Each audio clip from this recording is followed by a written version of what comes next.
যে স্বামী বিবেকানন্দ এই সম্পর্কে ত্রিবেণী স্নান, প্রয়াগ, তারপরে হচ্ছে কুম্ভ, এসব সম্পর্কে।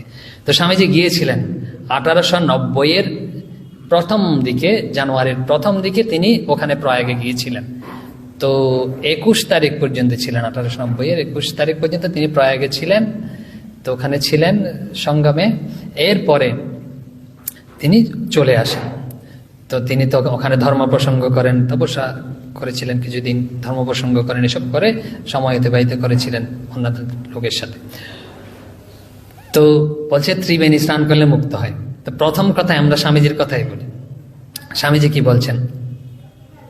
স্বামীজির কথার উপর ভিত্তি করে স্বামীজি বলছেন, বলছে স্বামী বিবেকানন্দ, ওই যথা সত্য জ্ঞান আনন্দ ত্রিবেণী। বলে যথা মানে হচ্ছে যেখানে, যেখানে সত্য জ্ঞান এবং আনন্দ। ত্রিবেণী, বেণী মানে কি? বেণী মানে হচ্ছে প্রবাহ, স্রোত, যে প্রবাহ হয়। ত্রিমানি হচ্ছে তিনটা প্রবাহ রয়েছে। তিনটা প্রবাহ হচ্ছে গঙ্গা, সরস্বতী, যমুনা, এই তিন প্রবাহ। তো স্বামীজি বলছেন তিনটা প্রবাহ কি? বলছে সত্য একটা প্রবাহ, আনন্দ একটা প্রবাহ, তারপরে হচ্ছে জ্ঞান একটা প্রবাহ। তো এখানে কারা স্নান করে? বলছে তারা হচ্ছে সাধু, সাধু যায় স্নান করে ধন্য মানে।